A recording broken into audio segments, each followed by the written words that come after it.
Namo tassa bhagavato arahato sama sambuddhassa. Namo tassa bhagavato arahato sama sambuddhassa.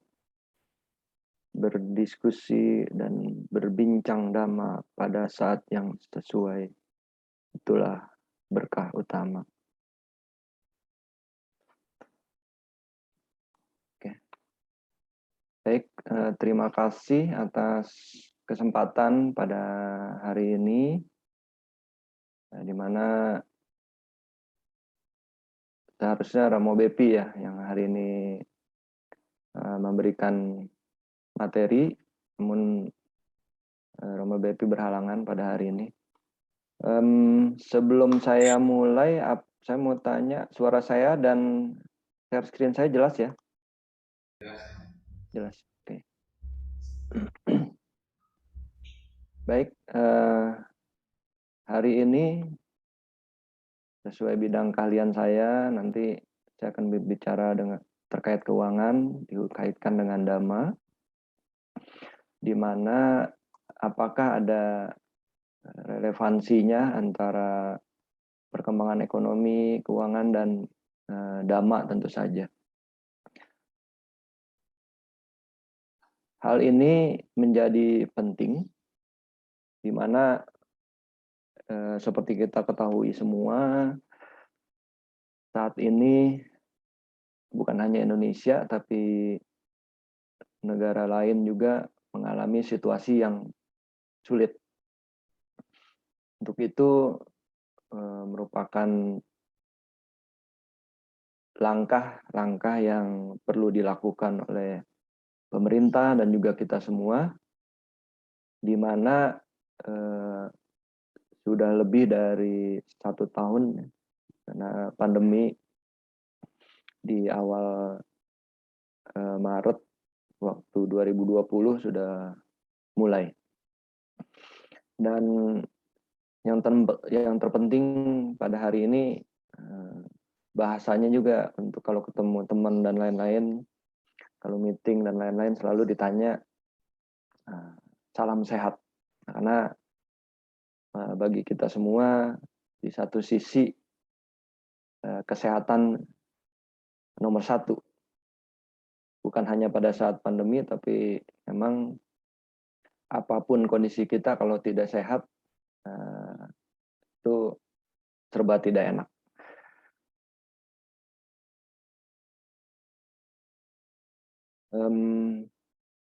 Yang pertama, ini saya mau info. Oke. Di dalam Badai Karata Sutta, yaitu satu malam yang baik, istilahnya kita jangan memikirkan masa lalu, juga jangan mencemaskan masa yang akan datang. Apapun yang telah terjadi, terjadilah, dan yang akan datang belum tiba. Gunakan kebajikanmu dan pusatkan perhatian pada masa sekarang. Selesaikan pekerjaanmu saat ini. Artinya di dalam sutta ini bukan berarti kita menghiraukan masa lalu. Tetap masa lalu merupakan pelajaran bagi kita, namun jangan kita terbawa untuk terus memikirkan masa lalu hingga mengabaikan masa saat ini. Juga masa yang akan datang bagaimana, kita juga jangan terlalu mencemaskan kondisi masa akan datang. Karena masa akan datang, keberhasilan atau kesuksesan kita di masa akan datang adalah pada saat kita gunakan pusatkan perhatian pada masa sekarang. Karena ini akan mengikuti keadaan di masa yang akan datang. Itu sebenarnya yang menjadi maksud dan tujuan dari Badai Karata Sutta. Nah, ini menjadi penting di dalam kondisi saat ini, di mana orang selalu menyebutkan pertumbuhan ekonomi. Bukan hanya di Indonesia, tapi di semua negara itu pertumbuhan ekonomi menjadi pusat perhatian. Dan apakah memang ekonomi itu terkait erat dengan ajaran Guru Agung kita Buddha Gautama? Jelas. Salah satu yang dapat kita ketahui di dalam Cakawati Sihanada Sutta, ya, Digha Nikaya, itu memang menyebutkan bahwa kerusuhan, pencurian, dan permasalahan lain dalam masyarakat disebabkan salah satunya adalah dari kemiskinan. Utamanya karena ketidakberesan dalam pengaturan sistem ekonomi. Jadi cukup dipahami dan kita juga harus mendukung pemerintah. Mengapa isu-isu lockdown itu tidak dilaksanakan? Karena memang terkait dengan pertumbuhan ekonomi. Mengapa selalu diincar pertumbuhan ekonomi yang positif? Karena perlu diketahui tahun 2020 itu pertumbuhan ekonomi Indonesia negatif 2,07%. Nah, diharapkan di 2021 itu di positif antara 3,7 sampai 4,5%. Kabar baiknya di 2021 di kuartal kedua, yaitu antara April sampai Juni, itu kita positifnya 7,07%. Tetapi karena ada PPKM darurat, di mana di awal Juli sudah diterapkan, itu akan mempengaruhi kuartal ketiga. Namun demikian, pemerintah mencanangkan tetap di posisi 4,5% di antara rentang ini. Dan berita minggu lalu juga dikatakan dari Menteri Keuangan optimis di 4,5. Mengapa demikian perlu kita support? Kita sebagai masyarakat yang merupakan bagian integral daripada masyarakat Indonesia perlu sekali melaksanakan dan mendukung ini. Dan juga meskipun kita sebagai misalkan ada pekerja, ada karyawan, ada pelajar dan lain-lain, entah mahasiswa, itu nanti sumbangsi kepada pertumbuhan ekonomi ada. Nanti di bagian-bagian berikutnya saya akan bantu jelaskan dan juga bagaimana kita sebaiknya melakukan investasi dan lain-lain.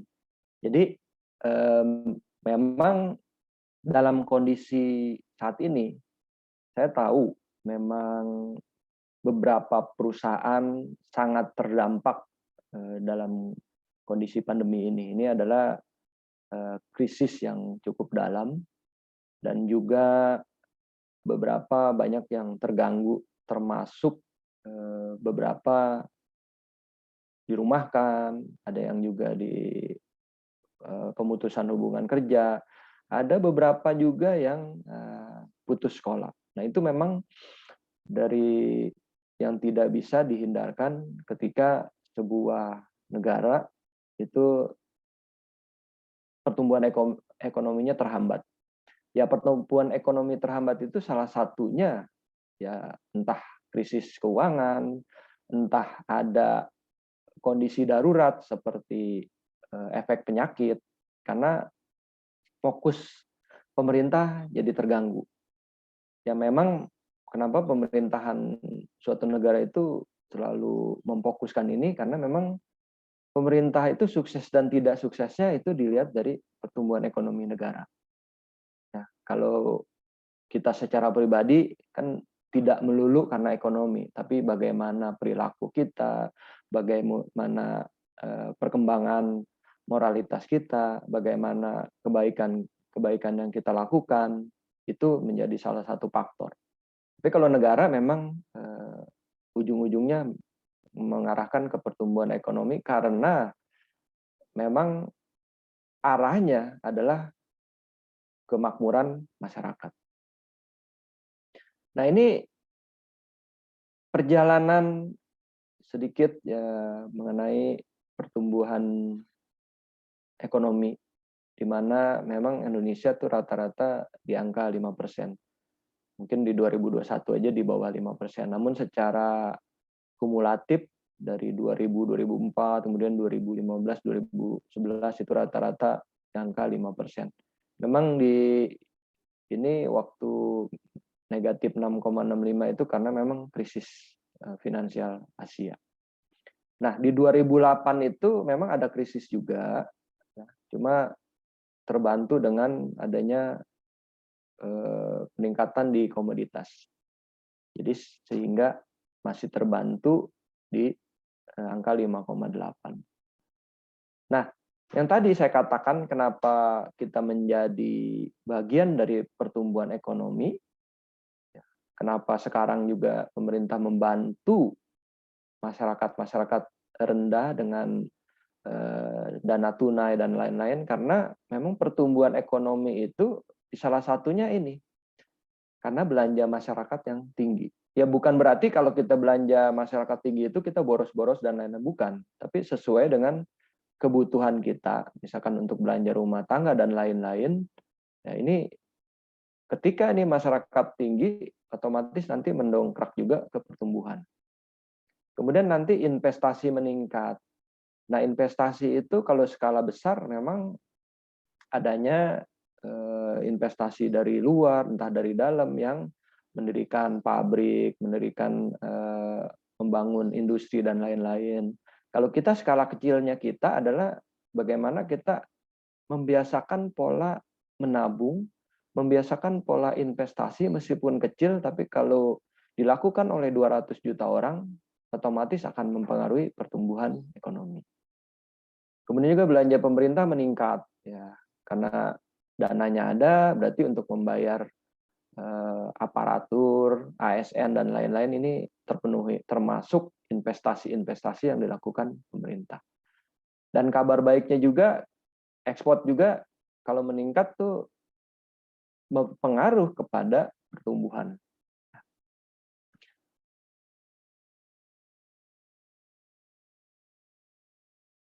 Selanjutnya, bagaimana coronavirus?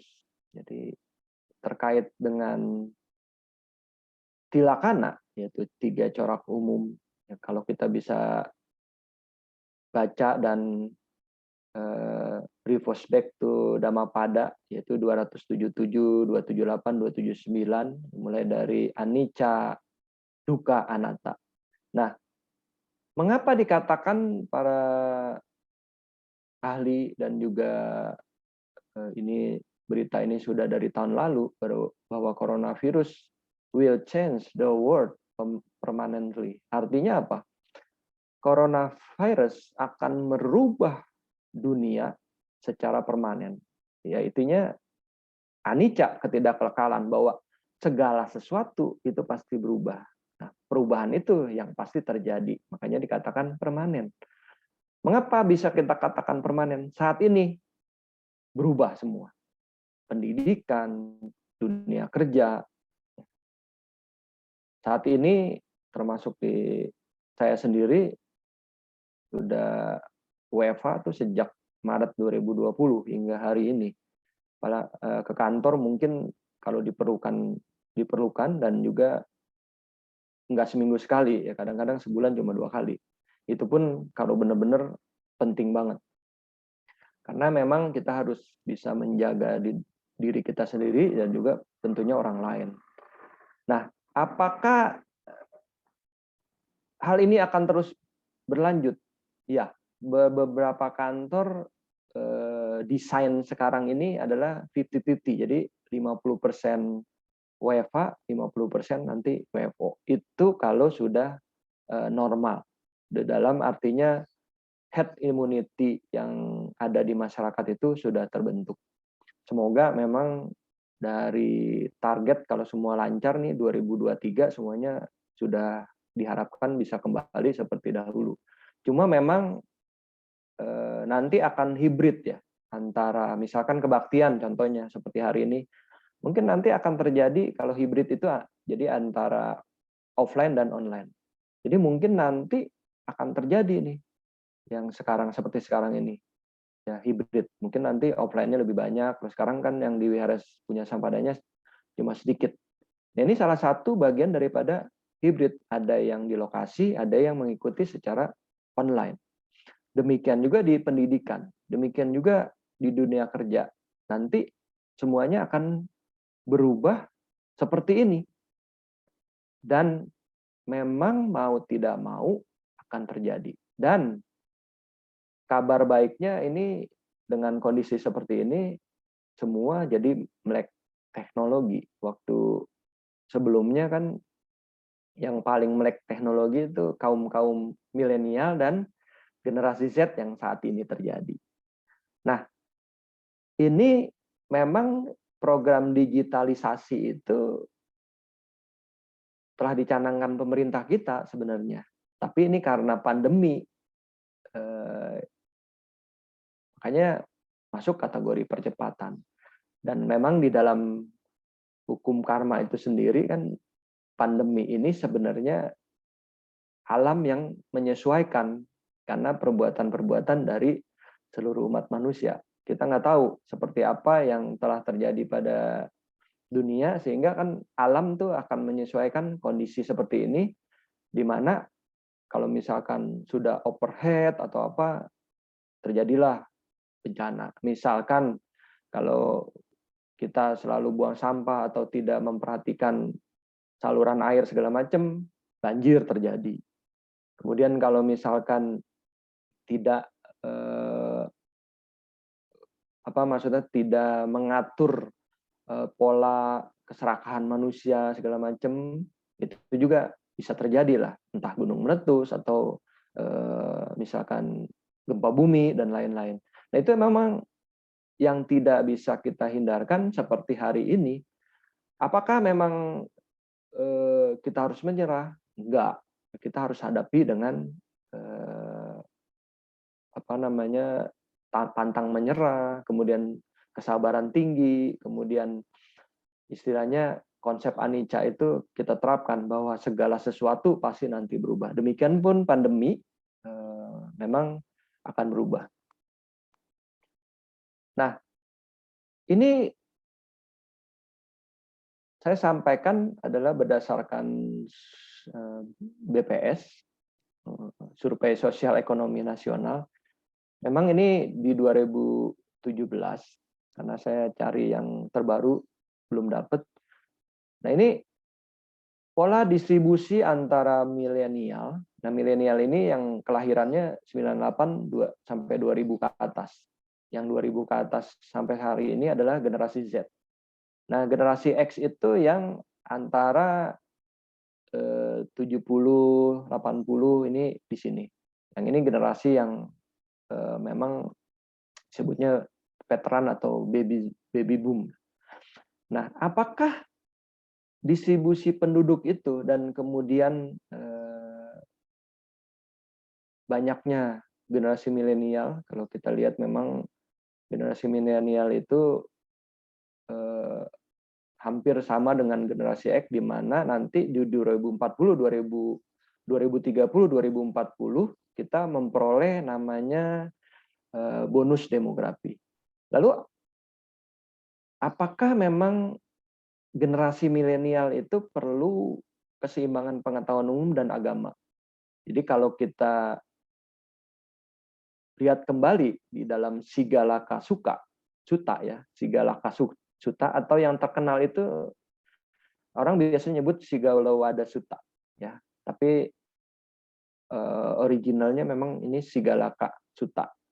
Nah, di dalam Digha Nikaya itu memang sangat penting buat generasi-generasi kita saat ini untuk menerapkan Sigalowada Sutta supaya nanti kondisi-kondisi yang ada, termasuk nanti bagaimana kita menjalankan kehidupan, termasuk meninggalkan 4 kekotoran perbuatan, terus tidak melakukan kejahatan dari 4 penyebab, dan tidak mengikuti 6 cara membuang-buang harta seseorang, itu akan membuat kondisi negara dan juga nanti secara pribadi dan keluarga itu akan tetap baik. Nah, salah satu yang hari ini dilakukan itu termasuk adalah bagian dari perbuatan untuk melatih diri kita kembali kepada Sigalauda Sutta. Nah, ini Sigalaka Sutta ini sebenarnya lebih cenderung kepada untuk rumah tangga. Nah, ini yang harus dilakukan. Jadi secara detailnya 4 kekotoran perbuatan yang harus ditinggalkan itu adalah yang tadi dibacakan di Pancasila, hanya sila kelima saja yang tidak dilakukan. Itu adalah membunuh, terus mengambil apa yang tidak diberikan, pelanggaran seksual, dan berbohong. Ini jelas dikatakan di dalam Sigalaka Sutta itu jelas banget. Sang Buddha mengajarkan kita dan mengajarkan untuk generasi penerus kita tuh hal-hal ini. Kemudian 4 penyebab kejahatan yang harus dihindari, yaitu kejahatan yang muncul dari keterikatan. Keterikatan itu maksudnya kemelekatan. Jadi terus kemudian bagaimana kebencian, kebodohan, dan juga ketakutan. Nah, ini sangat relevan dengan kondisi saat ini. Misalkan termasuk kalau kita bilang kebodohan. Banyak orang yang saat ini masih tidak percaya dengan pandemi. Masih tidak percaya dengan vaksin. Jadi mereka mengatakan tidak perlulah divaksin. Yang penting saya melakukan hal-hal yang benar. Tapi efeknya kita tidak melakukan vaksin ini, itu efeknya, impact-nya pada orang-orang di sekitar kita. Dan kemudian ada gerakan anti masker dan lain-lain, itu salah satu dari bagian dari kebodohan. Kemudian ketakutan. Nah, ketakutan ini salah satunya adalah ketakutan akan masa depan. Ya, yang sekarang beredar itu di 2002 untuk 2021 akan segera berakhir, nanti 2022 sudah muncul namanya COVID 2020. Jadi COVID-22. Waktu yang sekarang ini COVID-19, nanti karena ada macam-macam hal yang kemudian berkembang biak itu virus, jadi nanti COVID-22. Nah, banyak yang ketakutan. Ya kita jangan sampai ketakutan, tapi waspada ya harus kita lakukan. Salah satunya seperti yang dilakukan hari ini. Kalau di tempat umum, memakai masker, kemudian juga kita perlu bercuci tangan, kemudian menjaga jarak.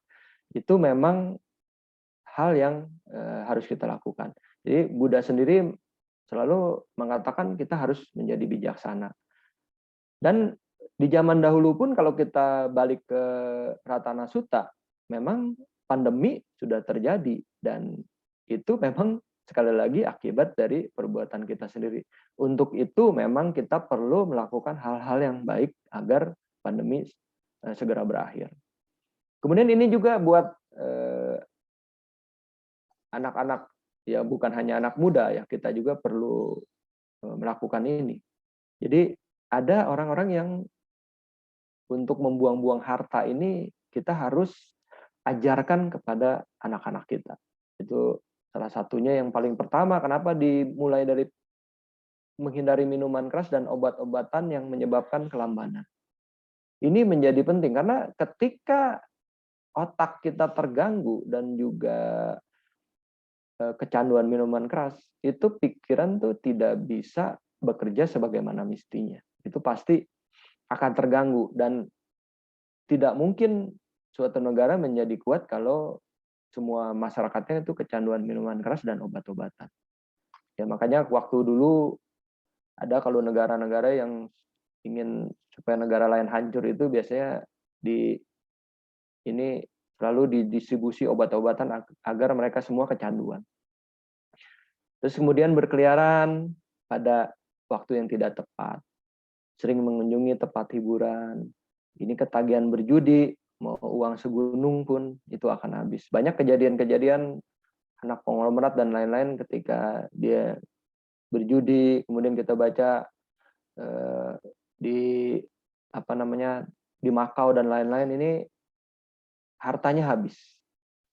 Bergaul dengan teman-teman jahat dan juga kemalasan yang menjadi kebiasaan. Itu yang memang di dalam Sigalaka Sutta itu dikatakan ini. Karena memang ada seorang pemuda Sigala yang bertanya dan juga di antara diskusi dengan Buddha sendiri.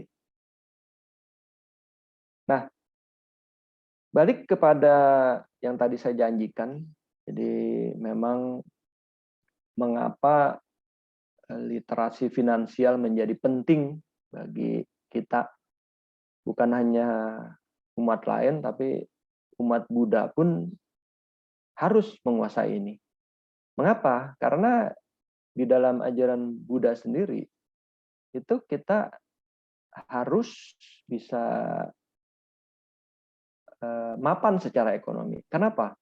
Memang semua hal tidak perlu kita hanya dalam bentuk uang. Tapi yang kita ketahui bersama, kondisi-kondisi apapun semuanya butuh uang. Ya, termasuk untuk kebaktian online pun ini kita perlu uang juga. Kebaktian offline pun dari meskipun jalan hanya tenaga, tapi kalau yang perlu jarak jauh, misalkan entah naik motor atau mobil, perlu namanya bensin dan lain-lain. Nah, ini balik lagi kepada keuangan. Nah, memang kabarnya di Indonesia sendiri, makanya perlu usaha keras dari kita, karena kalau di Singapura itu udah 96% yang mengetahui mengenai literasi finansial. Jadi literasi finansial itu lebih ke arah bagaimana cara mengelola keuangan dengan memahami perbankan, investasi, manajemen keuangan pribadi, anggaran, ya, untuk kehidupan sehari-hari. Ya, apalagi sekarang dengan kondisi ini sudah muncul bank digital dan lain-lain. Semuanya bisa dilakukan dengan digital. Termasuk saya untuk bagian daripada investasi itu selalu dilakukan dengan m-banking. Jadi mau reksadana, mau deposito, mau apapun, saya lakukan dengan digital, tanpa perlu ke bank lagi. Nah, ini selanjutnya di Malaysia 81 dan Thailand 78%. Nah, Indonesia sendiri belum mencapai 30% dari total populasi yang ada. Artinya memang perlu kerja keras dan perlu yang dilakukan oleh kita semua, bagaimana kita literasi finansial itu menjadi penting. Nanti ada sedikit yang saya bagi lah untuk bagaimana perlunya kita mengatur keuangan. Nah, ini efek dari literasi finansial. Memang ini dari OJK survei, kemudian dari Investor Daily, dari Neraca, ya yang tahun 2014, tapi ini masih relevan. Jadi kalau di Indonesia itu rasio menabung juga 31%, masih lebih rendah daripada negara-negara tetangga. Dan juga 28% masyarakat Indonesia itu mengalami defisit cash flow. Artinya apa? Income lebih kecil daripada pengeluaran. Ya, pendapatan lebih kecil dari pengeluaran. Kemudian rasio investasi kita juga sangat rendah. Nah, investasi itu ya terkait tadi, misalkan ada ketertarikan untuk di obligasi, ada ketertarikan untuk di saham, ada ketertarikan untuk pola investasinya di reksadana, dan lain-lain. Nah, ini memang termasuk para pelaku usaha ini, UKM. Dan kabar buruknya terakhir di Indonesia juga, seringkali kita melihat berita yang tertipu investasi bodong. Nah, ini memang karena literasi finansial kita yang rendah. Tidak bisa mengecek dan mengetahui sebenarnya apa yang dilakukan to Z-nya kalau kita melakukan investasi. Nah, ini yang saya dapatkan dari e-book Halo Vina ini 2019. Nah, Halo Vina ini memang sangat concern untuk membantu masyarakat kita tuh melek finansial. Jadi kita harus cerdas finansial. Jadi apapun agama dan kepercayaan kita tuh sangat perlu kita cerdas finansial. Karena ketika cerdas finansial itu kita melakukan apapun jadi nggak selalu stres kan. Banyak kejadian-kejadian di rumah tangga itu dimulai daripada kondisi finansial yang buruk. Jadi dapat kita lihat nih, berapapun dia gajinya, mau besar mau kecil itu habis sebelum waktunya. Nah tadi kondisi keuangan itu besar pasak daripada tiang. Dan juga kesulitan menyisihkan pendapatan untuk ditabung setiap bulan. Ya, konsep yang betul itu ketika kita terima gaji atau apapun, minimal 10%-nya dulu kita sisihkan untuk ditabung. Jangan dipakai dulu, oh sisanya nanti ditabung. Itu nggak akan ketabung. Tapi sisanya begitu kita dapat gaji langsung dialokasi untuk investasi. Saya selalu investasi itu ada yang ketika ada sisa, dan juga saya lakukan berkala. Ada yang setiap bulan, ada yang 3 bulan sekali, dan ada yang setahun sekali. Itu yang saya lakukan. Supaya apa? Dan itu saya tidak taruhnya di tabungan atau deposito yang kadang-kadang kalau kita ngelihat, oh tabungan ini kita gatel untuk pakai kan. Tapi biasanya yang susah untuk kita cairkan. Ya, agak susah lah untuk dicairkan, untuk dipakai setiap bulan. Kemudian ini keuangan pribadi banyak yang berantakan. Jadi dan juga jangan tergiur utang kartu kredit ya, karena utang kartu kredit itu bunganya bunga berbunga. Hati-hati kalau dikasih misalkan kita punya kartu kredit. Saya punya kartu kredit tapi selalu konsisten untuk setiap bulan saya bayarkan. Jadi jangan sampai nanti makin tambah utang kita karena konsepnya seperti itu. Dan juga kita belum memiliki rencana investasi jangka panjang. Nah, rata-rata di antara kita itu tidak memikirkan untuk di jangka panjang. Nah, ini sangat penting. Nah, nanti bagaimana cara investasi jangka panjang itu sedikit nanti akan saya juga share. Ini terkait 7 kesadaran finansial. Jadi kembali lagi memang untuk berumah tangga nih, Sigala Kasuta itu kalau kita baca itu sangat bermanfaat buat kita. Ya, karena Buddha sendiri mengajarkan ya, 2 bagian itu digunakan untuk pekerjaan, bagian keempat tuh disimpan untuk cadangan. Artinya tadi untuk investasi dan lain-lain. Nah, sebagian boleh dinikmati. Ya, dinikmati sesuka hatinya maksudnya bukannya kita boros-boros dan lain-lain, bukan. Tapi memang ini kalau sudah ada bagian-bagiannya, kita enak melakukannya. Nah, ini yang menjadi penting di 7 kesadaran finansial itu sangat relevan dengan Sigala Kasuta. Ya. Jadi kita harus sadar tujuan hidup kita. Maksudnya buat visinya, impian untuk individu maupun keluarga itu mau seperti apa. Kemudian balik lagi harta. Ya selalu kita diajarkan kalau kita mengacu ke Sigala Kasuta itu, harta yang kita terima, misalkan gaji, dari untung bisnis dan lain-lain itu harus kita bersihkan dulu. Maksudnya sebagian harus kita danakan. Ya, karena memang balik lagi bukan hanya di agama Buddha. Ya, ini 7 kesadaran finansial ini yang buat ini bukan beragama Buddha, dia kebetulan beragama lain, namun sangat relevan dengan ajaran-ajaran kita. Standar hidup. Ya, kalau misalkan kita memikirkan bahwa kebutuhan itu dapat kita penuhi, ya, yang tidak bisa kita penuhi itu keinginan. Ya, keinginan apa? Keinginan itu salah satu contohnya itu kalau kebutuhan tuh kalau kita nggak penuhi kita menderita. Misalkan seperti makan secara teratur, misalkan terus kita nggak makan dan menderita.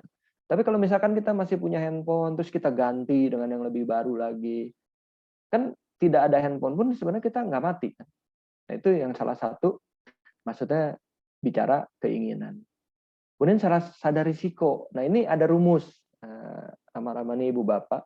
Kalau kita punya dana itu kita selalu harus teratur menyisihkan untuk dana darurat. Nah, dana darurat itu biasanya rumus baku itu 3-6 bulan dari kebutuhan bulanan. Contoh kita kebutuhan bulanan itu 10 juta, kalau kita sebaiknya punya dana darurat itu di 60 juta. di tabungan atau di mana yang bisa kita gunakan sewaktu-waktu. Contoh seperti pandemi saat ini. Kemudian kita juga harus sadar kebutuhan masa depan dan juga sadar untuk belajar. Jadi belajar itu tidak pernah berhenti. Ya. Selalu termasuk salah satu di tempat kami juga di perusahaan selalu dituntut untuk belajar. Nah kemarin pun saya diminta untuk mengikuti namanya CFA, yaitu Chartered Financial Analyst. Cuman saya bilang saya selesaikan dulu lah studi saya dulu, baru setelah itu saya nanti belajar lagi. Kemudian sadar hidup bermakna dan bermanfaat bagi sesama. Nah ini yang paling kita perlu renungkan bersama. Saat ini banyak sekali teman-teman kita, sahabat-sahabat kita, orang lain yang membutuhkan bantuan kita, membutuhkan uluran tangan kita. Nah, bagi kita yang bisa berbagi dan mampu, kita bagi. Ya, karena memang menjadi kaya itu kan kita usahakan semaksimal mungkin. Tapi tujuannya adalah untuk manfaat dan keberkahan bagi sesama. Nah, ini salah satu ciri-ciri kondisi keuangan yang tidak sehat. Ini hampir terakhir nih ya, kira-kira 2 atau 3 slide lagi. Jadi tidak memenuhi kewajiban agama atas harta yang kita peroleh. Kalau kita itu sesuai dengan ajaran guru agung kita, ya memang salah satunya itu harta itu untuk dana juga. Dan juga kita harus setor juga. Kalau dulu ke kerajaan, kalau sekarang ke pemerintah dalam bentuk pajak dan lain-lain. Kemudian kita ini tidak bisa menabung secara rutin. Itu salah satu kondisi keuangan tidak sehat. Tidak mampu melunasi hutang, dan juga saldo utang lebih besar daripada aset yang dimiliki. Ingat, kadang-kadang kalau kita punya hutang, tapi untuk misalkan beli aset, misalkan beli rumah dan lain-lain, oke, no problem.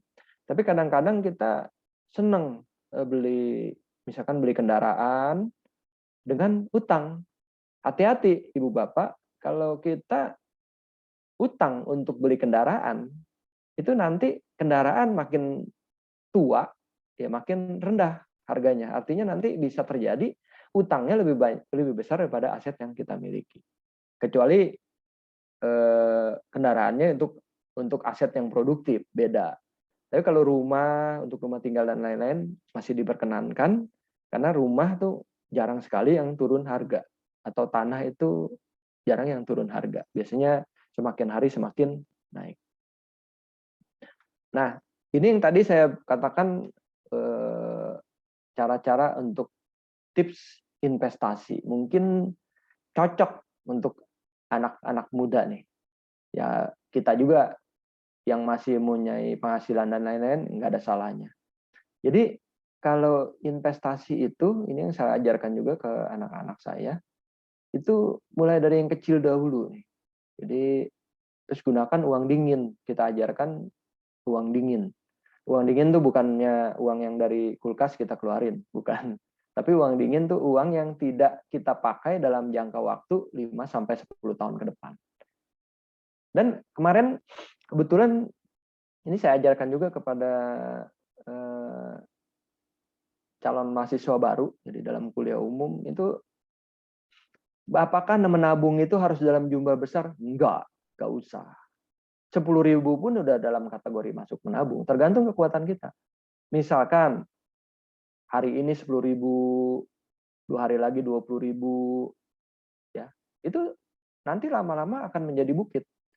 Katakanlah rumus sederhana nih, hari ini 10.000, besok 20.000, 30.000, sampai seminggu hari ke-7 70.000, diulang lagi terus menerus sampai setahun. Ini nanti setahun uangnya udah menjadi 14 juta, itu belum termasuk bunga.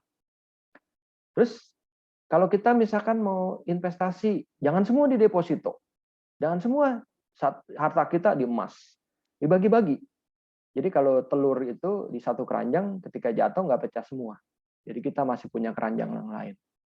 Dan beli bertahap atau secara teratur.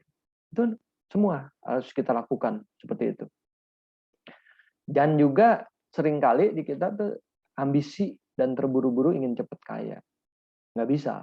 Semua tetap harus melalui proses-proses yang berjalan normal.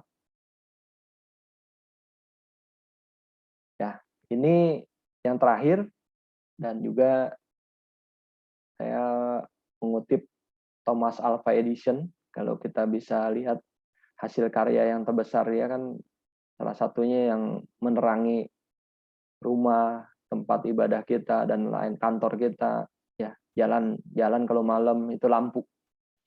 Nah ini dia bilang there is no substitute for hard work. Artinya tidak ada pengganti buat kerja keras. Memang ada yang bertanya, loh sekarang bukannya kerja pintar daripada kerja keras? Ya benar, kerja pintar itu harus diikuti dengan kerja keras. Kalau kita hanya kerja pintar, nyuruh-nyuruh orang, koordinasi tapi kita nggak mau kerjain sendiri, nggak mau kerja juga, ya orang akan lihat, ya dia cuma hanya NATO aja, tapi tidak melakukan sesuatu. Itu juga tidak akan berhasil. Nah, tetap perlu kerja keras. Nah, yang kedua adalah strategi sangat penting. Strategi is important, but execution is everything. Ya, jadi strategi itu penting. Ya, misalkan kita mau strategi, saya ke depannya begini, begini. Tapi yang paling penting adalah eksekusi kita, dijalankan nggak? Kalau enggak, percuma. Ya nanti saya mau melanjutkan pendidikan ke A, B, C, D, E, F, G misalkan. Tapi kita cuma hanya strategi sebatas bicara pemaparan, tapi kita nggak jalankan, ya nggak ada hasilnya juga. Tetap eksekusi adalah paling penting. Misalkan contoh yang sederhana, saya mau berdana nih tiap hari rutin dan lain-lain, tapi nggak pernah dilakukan, ya tidak jalan juga. Nah, sebaiknya memang untuk dana pun kita lakukan setiap hari. Ya kita siapin aja kotak di rumah, entah mau 5.000, entah mau 500, itu nggak ada ukurannya. Yang penting bagaimana kita selalu melatih diri kita menjadi orang yang rela untuk lepas.